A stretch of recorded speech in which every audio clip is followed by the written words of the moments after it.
Hello, and welcome to this block on the French Revolution. This is traditionally an 8th grade block, okay? And we're going to cover the French Revolution, but we're not going to stop there. We're going to go and cover the American Revolution and then the American Civil War. Now, technically speaking, the French Revolution happens after the American War for Independence, but the conditions that lead up to it start well earlier. So we're going to start with the French Revolution, then we're going to go across the briny water, as it was often called in those days, to the New World, to the Americas, and we're going to talk about the American War for Independence, and then also the American Civil War. Even though we're spanning different countries, we're going across the ocean, the themes are all kind of the same, right? This struggle for freedom, all right? So that's what we're going to cover in this block. It's a fairly lengthy block, but it's one that's really rich with history. Okay, so just to say a little bit about it without formally getting into our lesson, the year 1413 heralds in a new age, and this can be read in the stars with the vernal equinox, that is the spring equinox, now started to rise in a new sign. And that is the sign of the fishes. We went from the sign of the ram to the sign of the fishes, according to what's actually in the sky. And with this change in the sky, there also came changes in human consciousness and things that people were interested in. The old idea of the divine right of kings being ruled by a monarch became increasingly distasteful to people, especially in the European and New Worlds, okay?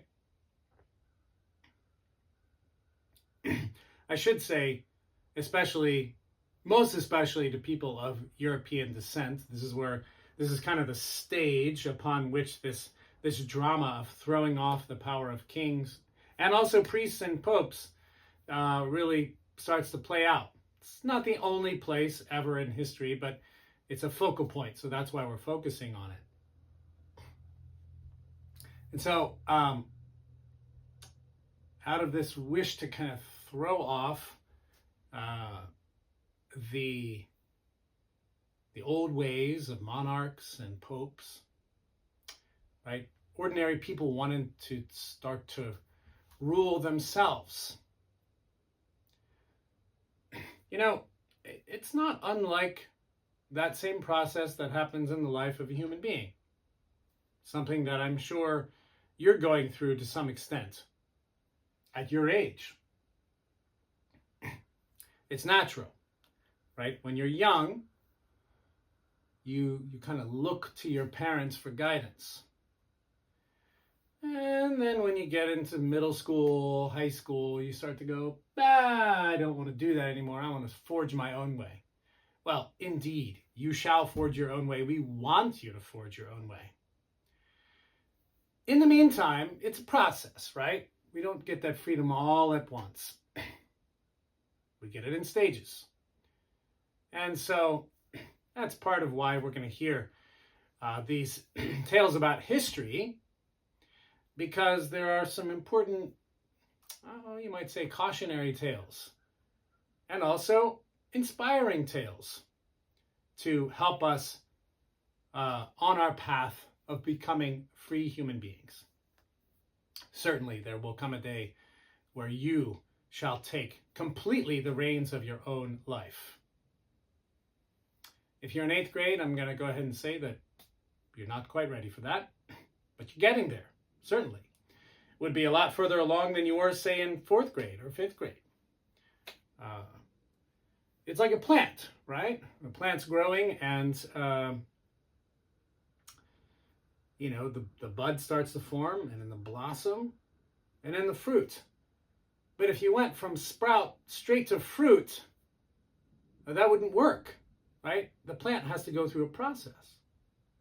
One thing leads to another, one thing grows out of another, and the same is true in our own lives. And guess what? The same is true in the whole life of humanity. You could consider the whole life of humanity as the life of one great human being.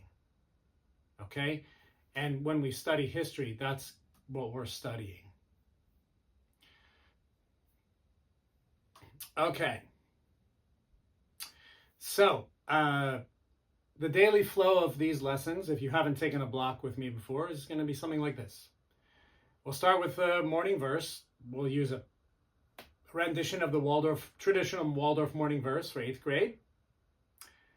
And then we will do some singing. I've got a Revolutionary War tune. It's an English tune that we're going to start with called Chester, even though we're starting in the French Revolution, but the themes are very similar. And I don't know any French Revolution songs, and I don't know French. Maybe you do, and if you do, that's great. Then we will always practice some mental math. It's important to get a little bit of that each day. Then we'll review the previous day's lesson. Then we will typically do some other kind of singing or recitation. We'll work maybe with a poem or two, and also some different songs in this block. Then we'll have our new lesson. Then we will have our book work. I'm going to ask you to be taking some notes in this block. So you're going to want a notebook and or a sketchbook. Like, for example, I'm going to ask you to take these notes as they're written on the board here today. Not now, but at the end of my presentation, okay? And this might be better done in a sketchbook, all right, than in a lined notebook. Okay? There's different ways to take notes. Some people do it as an outline, very linear. Some people do it more pictorially. And so I'd like to show you different ways of taking notes because you want to develop your own way. You will also want a composition practice book. I think it's better to write a draft of a composition and then have a parent or a teacher or somebody else look it over, even a peer, before you put your final copy in your main lesson book. So you also need a main lesson book. And you're going to want some drawing charcoal. We're going to do at least one extra artistic piece in this block that will require drawing charcoal, and then of course white paper for that. You'll need colored pencils. I'm not sure what other artistic activities we're going to do. I always recommend having clay tools, and painting supplies on hand as well. And of course you'll want a graphite pencil and a pen. Okay, so let's get into this.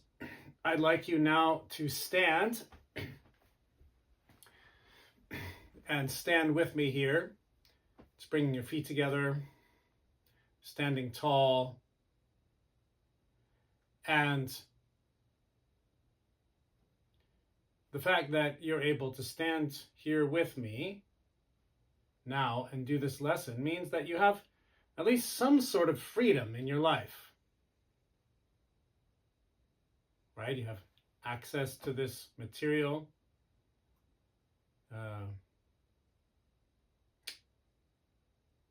I assume you have a safe space to do this, to focus on this work. You have parents or guardians that are providing for you so you can dedicate yourself to learning.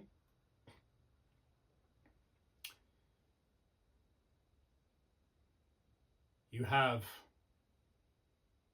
at least enough health to be able to focus on what we're doing here. These are all freedoms. Freedom comes in many forms. And just give some gratitude for that. The fact that you have enough freedom to dedicate yourself to the process of learning. These things we often take for granted. And so I'm giving you an opportunity to not take it for granted. To say, wow, thank you. Thank you to all the forces and beings that have allowed me to stand here in this moment of freedom.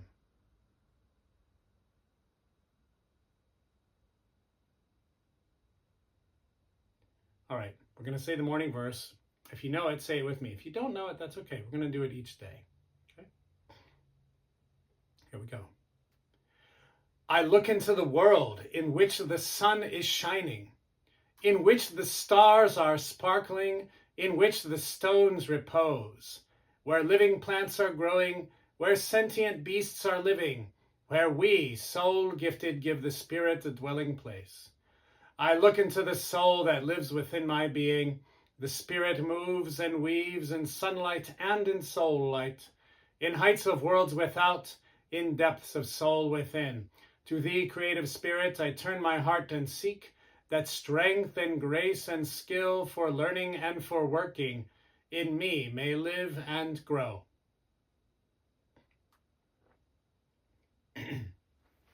All right, now let's start learning a song. It's called Chester. It's written, I don't know the exact year, but around the time of the American struggle for independence, okay? So you'll hear these themes and the words, and it's very much about throwing off tyrants, throwing off slavery, in this case, the idea of being a slave to a king, okay? And also calling on God, all right? Now, I just want to say as an aside that you're not going to find a lot of freedom-oriented songs and poems of this time that don't reference God, okay? So I'm not bringing this to you necessarily in a religious way, but you have to understand that people during that time and place very strongly believed that their human freedom, their earthly freedom, was connected to their relationship with the divine, okay?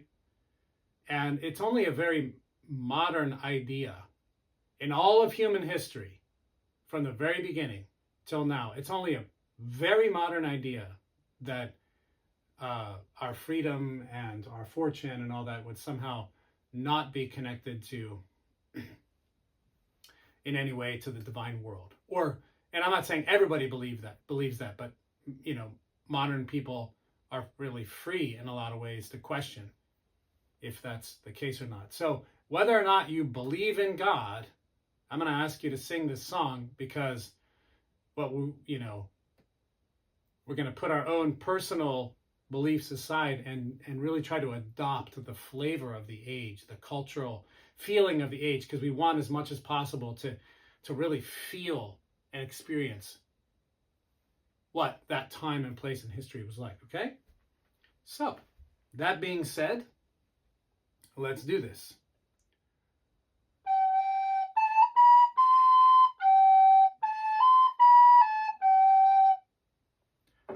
I'm going to sing it once through and then we'll learn it.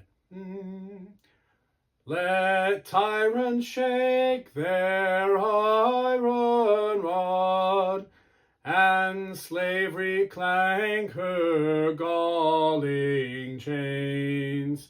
We fear them not, we trust in God. New England's God forever reigns. Now, repeat after me. Let tyrants shake their iron rod. Let tyrants shake their iron rod, and slavery clank her galling chains. And slavery clank her galling chains. We fear them not, we trust in God. We fear them not, we trust in God. New England's God forever reigns. New England's God forever reigns. All right, we'll leave it at that for today. Now, please have a seat and let's do a little bit of mental math.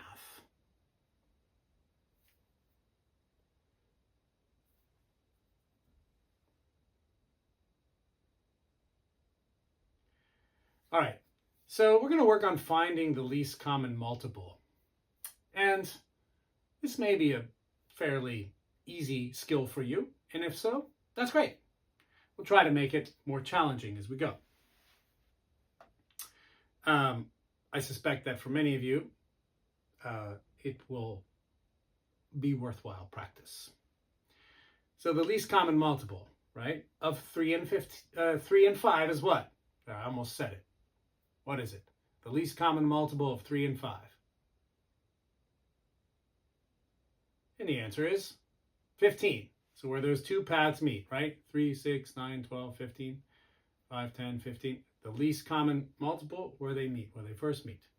How about the least common multiple of 2 and 8?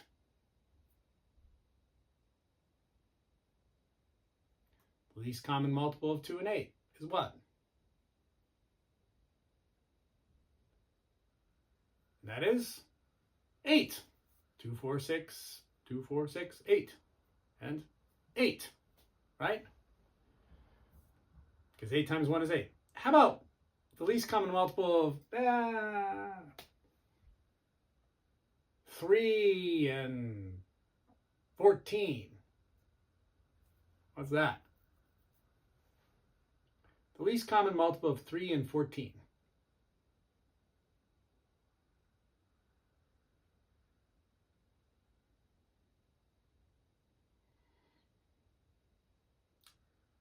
Least common multiple of 3 and 14. And the answer is 42. Now that happens to be 3 times 14. You can just do that, right? But that won't always be the case. All right. So at this point, this is when we would typically review yesterday's lesson. But because this is our first lesson in this block, we're just going to launch right into it. Okay.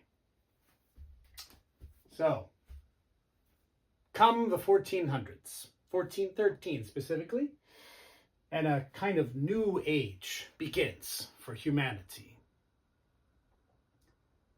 An age of new thinking, new impulses. This is the time when Da Vinci is designing flying machines, ideas that would later become the helicopter. This is when explorers like Columbus, Magellan, Amerigo Vespucci, and others are setting out from the shores of Europe in search of new lands, in search of ways to go around the globe, in search of new routes to the Far East to establish trade. It's a time of new science. You have Galilei, making new discoveries about the solar system. The same with Copernicus. The idea of a heliocentric view of the solar system, that maybe, if you're looking at it at least from a physical point of view, it looks like the sun may be the center of our solar system and not the Earth. And so in this new age, the capacity to think freely, to think for oneself, becomes the most important thing. It's even more important than truth itself. That's its own conversation. Now, so this new age brings this new seeking of freedom, and as such, naturally, people are going to be rebelling against the old authorities, like popes, monarchs, right? They're rebelling against them in terms of thought, and then also in terms of power. So we have,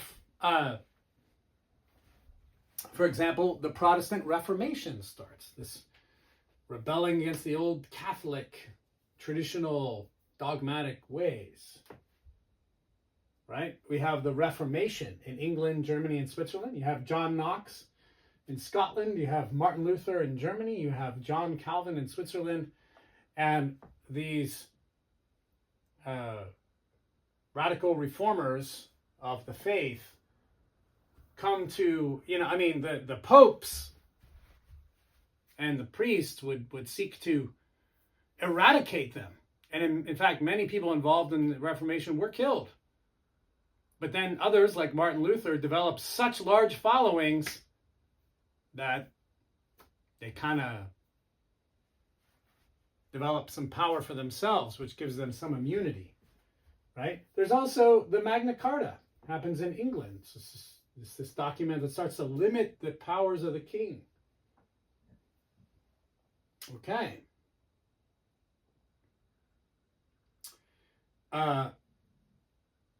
So we see these rebellions happening.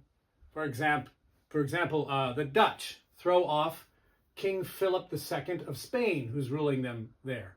The English throw off Charles I. They literally behead him in front of his own palace.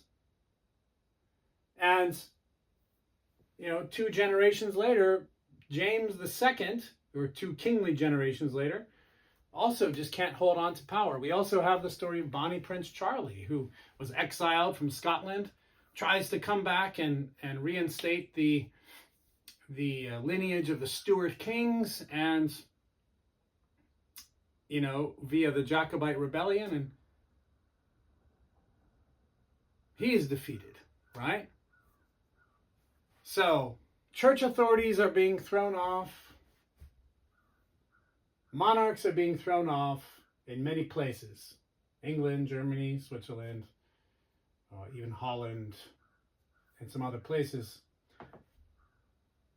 But in France, now, let's talk about that. So John Calvin was a Frenchman who was driven out and went to Switzerland, where he was safe. But his ideas, his Calvinist ideas, made it across the border back into France and gave rise to a new class of French Protestants called Huguenots. And for a while, it seemed like these Huguenots could exist peacefully alongside the Catholics. So there was this growing Huguenot population in France. So you had Protestants and Catholics, but really they were existing peacefully. On the surface, there was no problem as far as anybody could see. But at that time, France had a kind of a weak king named Charles IX, and his mother was Catherine de Medici.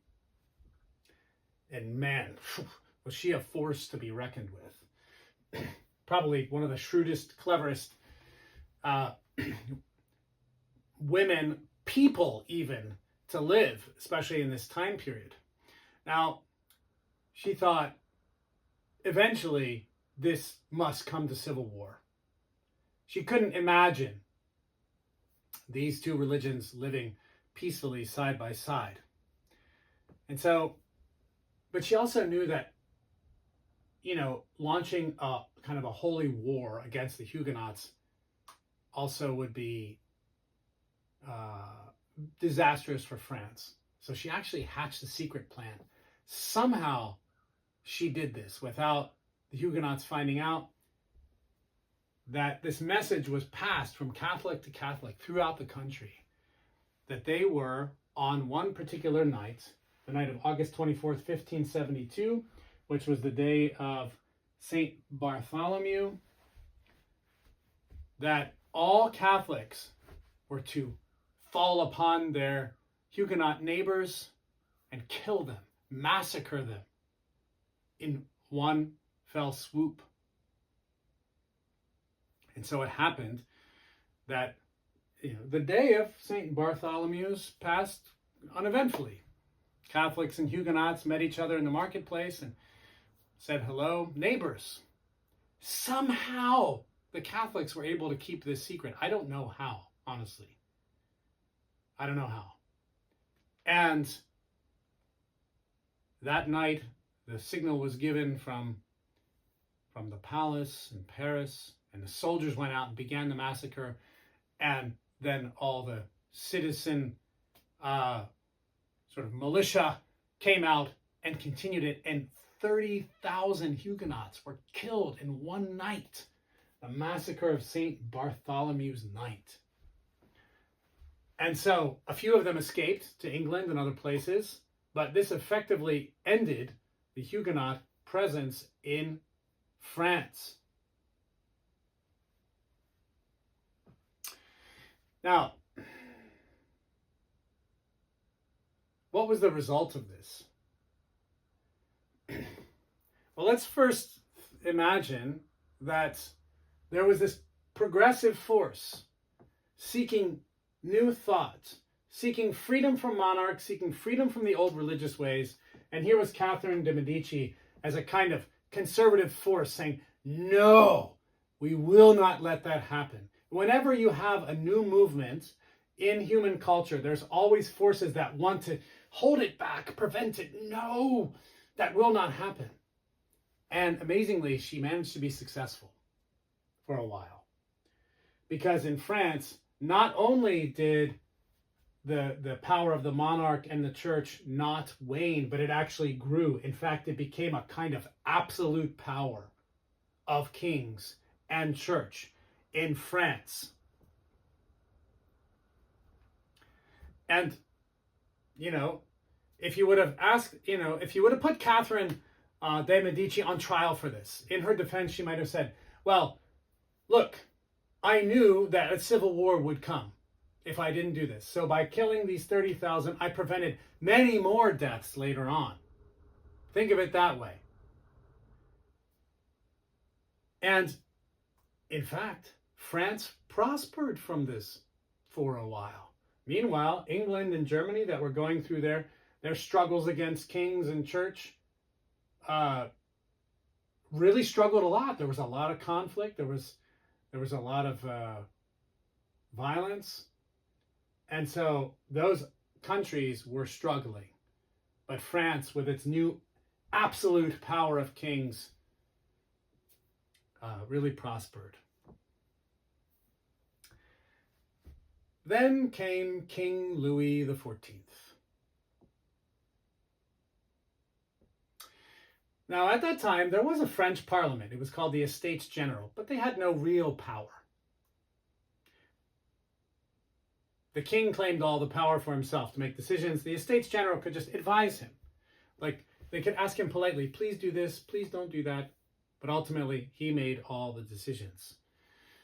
So he was 22 years old when, in 1660, King Charles I of England was being killed in front of his own palace. Okay.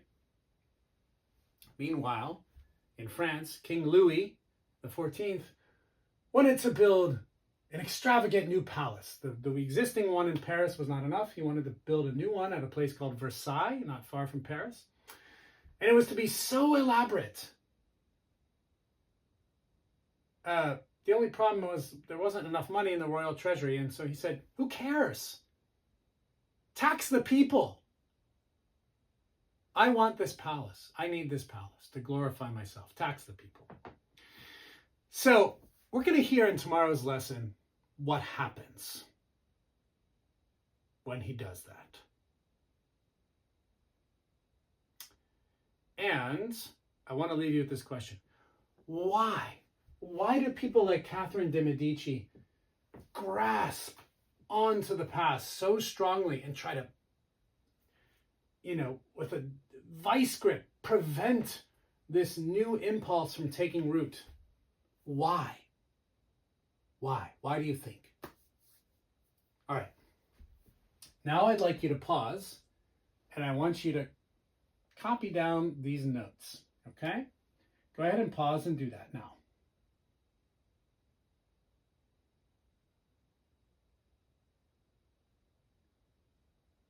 Okay, and you're welcome to add anything to them from the lesson that you would like.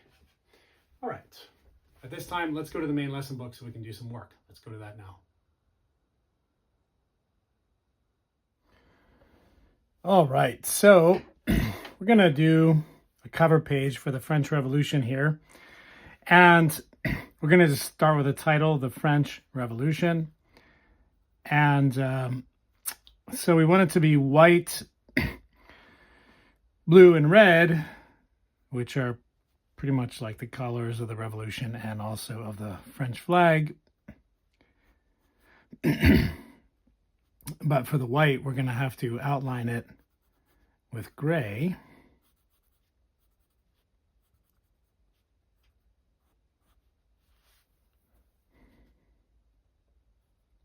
So just follow me here on this.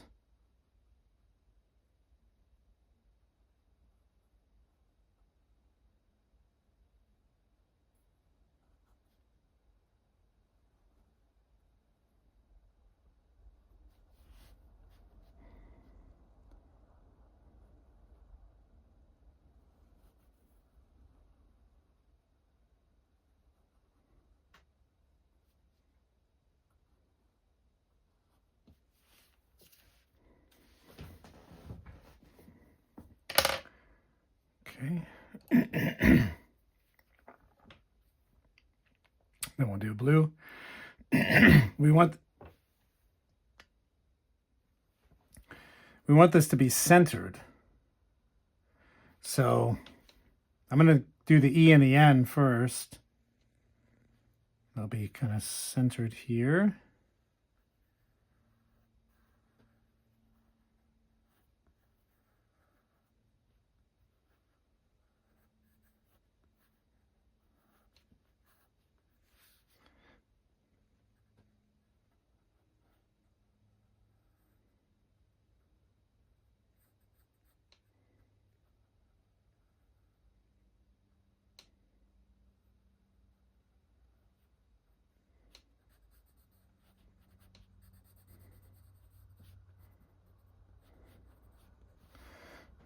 Okay, then I can do here the R.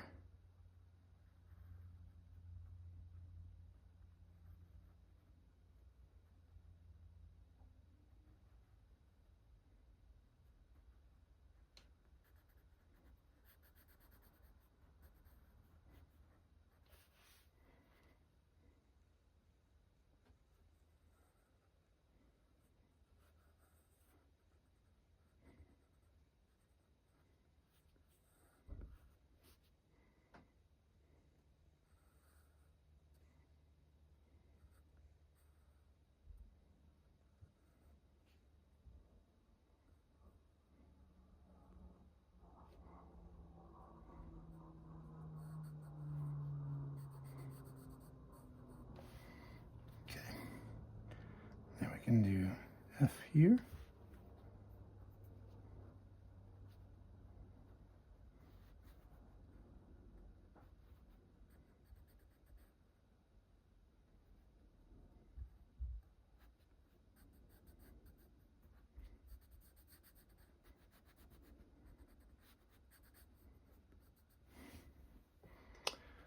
French.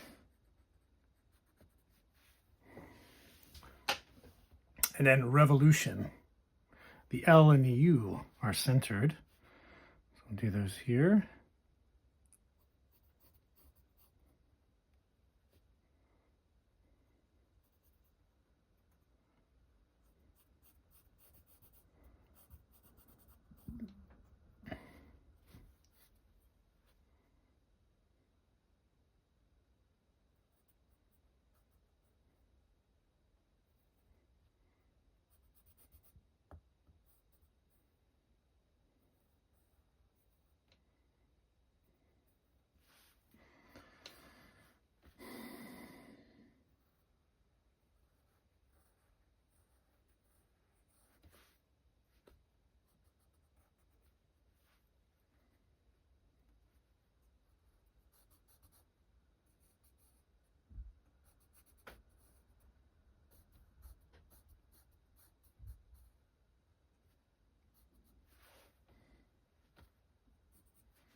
There we go. French Revolution. Okay, and so go ahead and pause, get your title finished, and we'll go on to our drawing.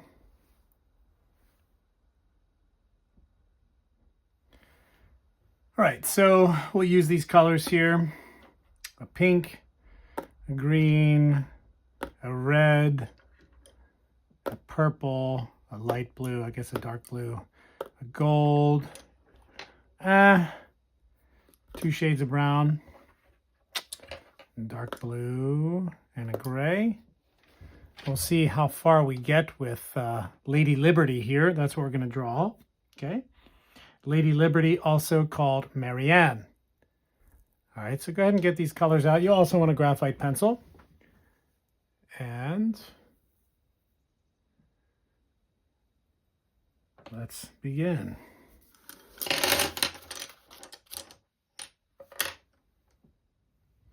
All right. So the first thing is I'm going to just take the graphite pencil and kind of sketch this out here. Okay. So she's sitting in a chair on a little bit of a stand, which we'll have in perspective here. Okay, the stand. Her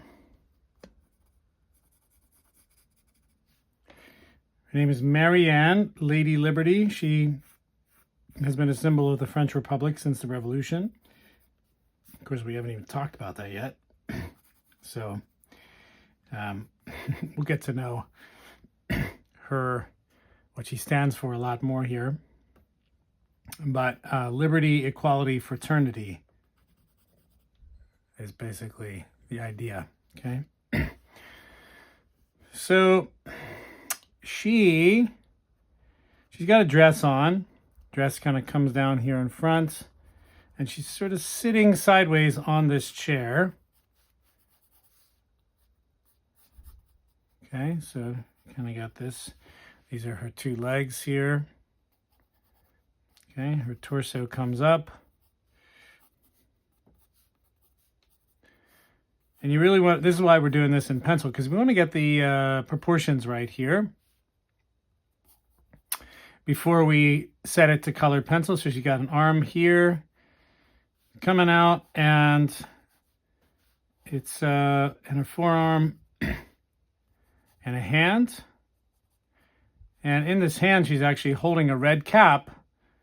And to this day, women in protest in France will have this cap. Now, they say that some people sort of mockingly, jokingly say, but also kind of serious, that in France, the government is afraid of the people.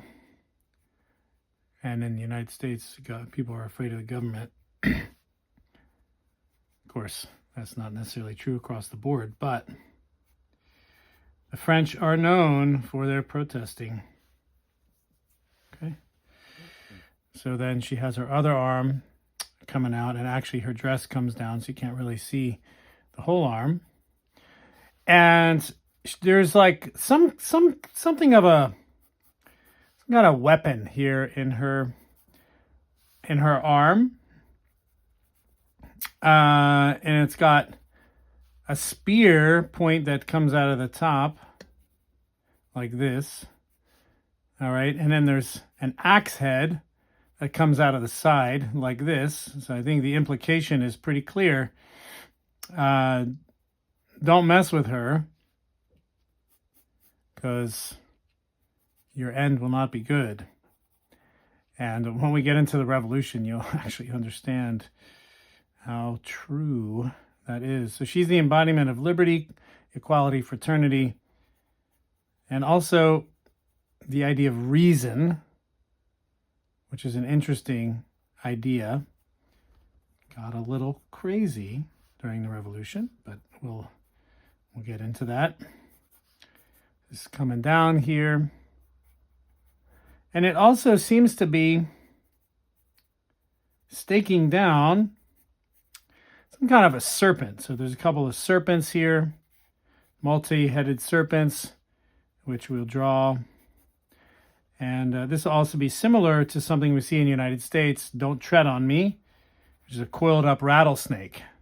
So anyway, she's also stepping on the serpents. She's got a foot there, foot there. Okay.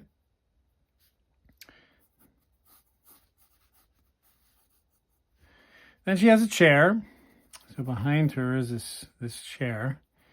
And we're outlining all this because we want you to get the proportions right, obviously, like I said. She's sitting on a cushion there, and then the chair comes down like so. Okay, and over. All right. Oh, she does have a head. I just thought that I should say that.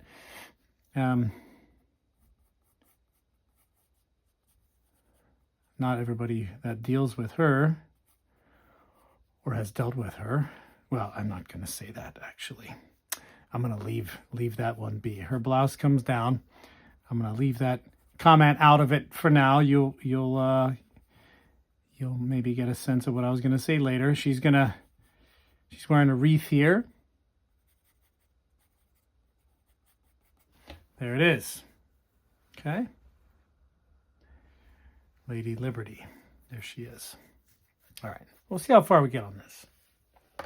Not sure we'll get it all done today, but let's begin here. Just kind of indicates the dress. Oh, she has a kind of a golden belt coming around her waist here. There seem to be a couple of brown spots here, maybe buttons or lace or something. Okay. And then the blue area comes down to about here. Okay. So we got blue under here. Just kind of outlining these areas just so we have a sense of the coloration here. Okay. And then we can add more detail as we go. I just want to kind of get the coloration. All right. I need to sharpen my red pencil.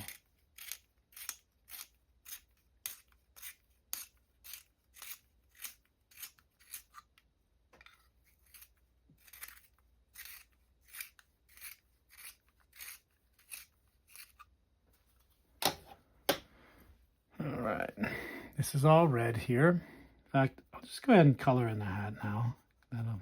That's fairly easy to do.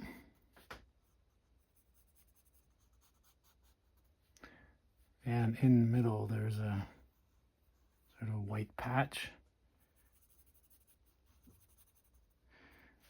Her finger is going to come down here. Okay.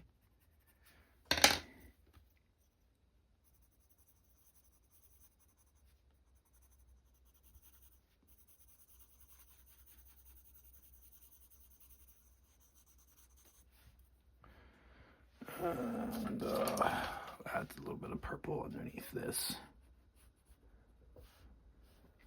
Give some variation here, a little bit of wrinkling in the hat there. Okay, all right.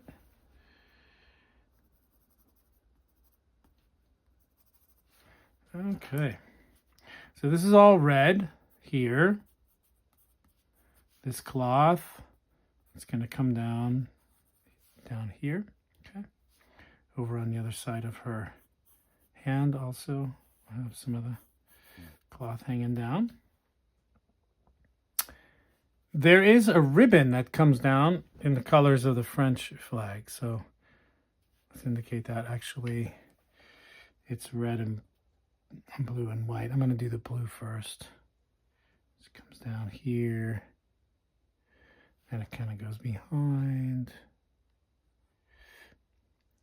meets up with another one, and then this comes down on the bottom and over and then there. This one will go above, and this one comes up here. This is going to come down going to go here, and then this is going to come out the other side. Okay. All right. So the red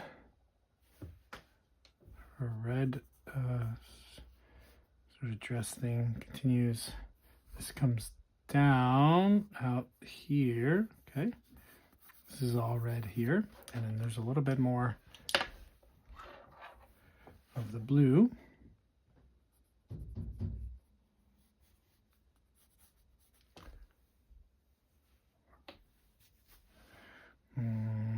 Okay.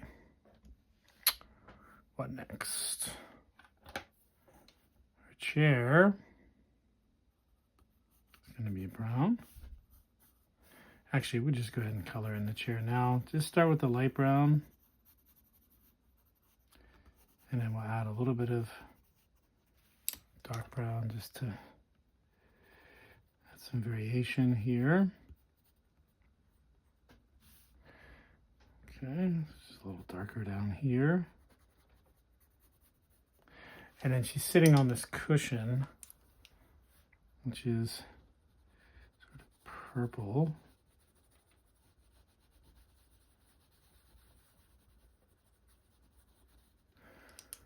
And it's got a little gold tassel coming out. And all right, let's go ahead and do these serpents also. So there's, or you know what? I'll tell you what. Let me have this thing coming down first. This sort of wooden pin. It's pinning this serpent down.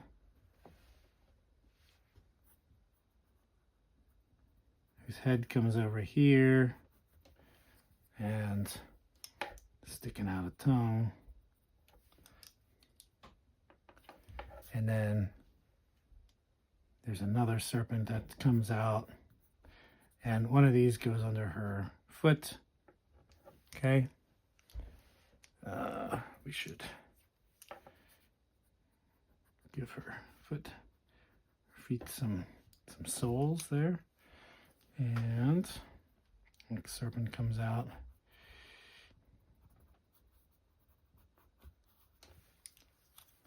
Sticking its tongue out.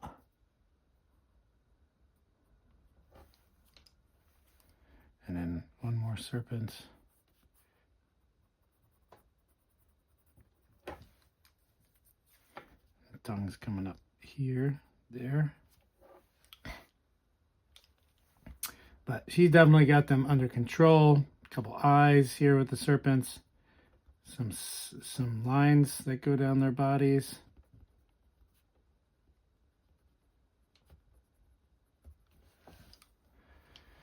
And then this platform here that she's on,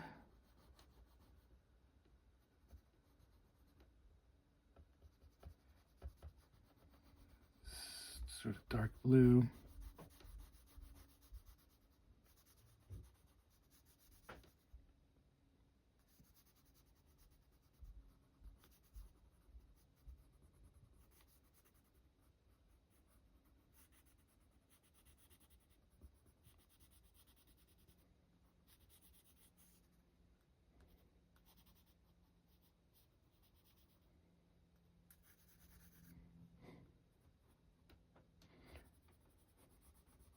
Yeah, I'm sure we're not going to finish this today, but that's okay.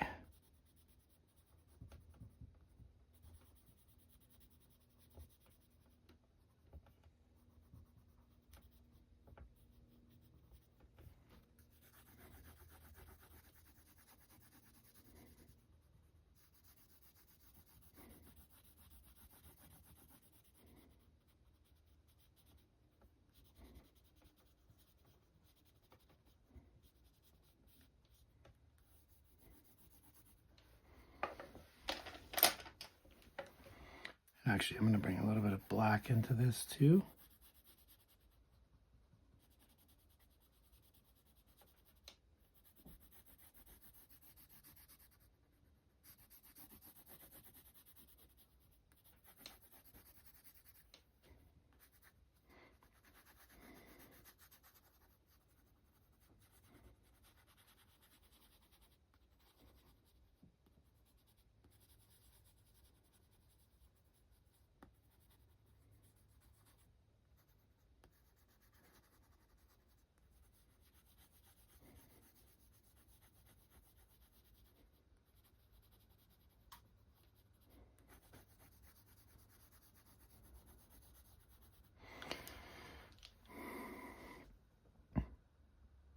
Okay.